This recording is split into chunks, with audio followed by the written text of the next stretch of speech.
సిద్దిపేట జిల్లా కేంద్రంలో మేడే ఉత్సవాలను ఘనంగా నిర్వహించారు. జిల్లా కేంద్రంలో కార్మిక సంఘాల ఆధ్వర్యంలో మేడే సందర్భంగా జెండాను ఆవిష్కరించారు. అనంతరం పట్టణంలో బైక్ ర్యాలీను నిర్వహించారు.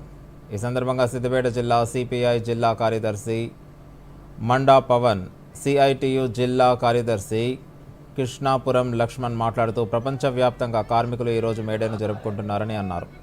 కార్మికులకు 8 గంటల పని దినాలు కేటాయించాలని అమెరికాలోని షికాగోలో జరిగిన ఉద్యమాల ఫలితంగా కార్మికులందరూ ఏకమయ్యారని తెలిపారు.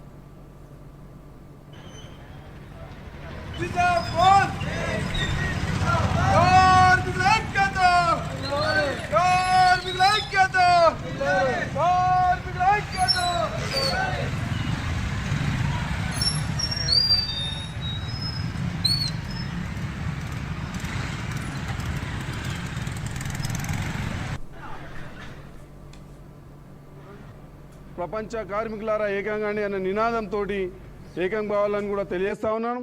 ఈ మేడే స్ఫూర్తితోటి మేడే 20 తారీఖున జరిగే సార్వత్రిక సమ్మెను విజయవంతం చేయాలని కూడా మేము కార్మిక లోకానికి పిలుపునిస్తా ఉన్నాం. ఏ ప్రభుత్వం వచ్చినా కూడా, కేంద్ర ప్రభుత్వం కావచ్చు, రాష్ట్ర ప్రభుత్వం కానీ, కార్మిక లోకానికి ఇప్పటివరకు కూడా ఒక చట్టం తీసుకొచ్చినటువంటి దాఖలాలు లేవు.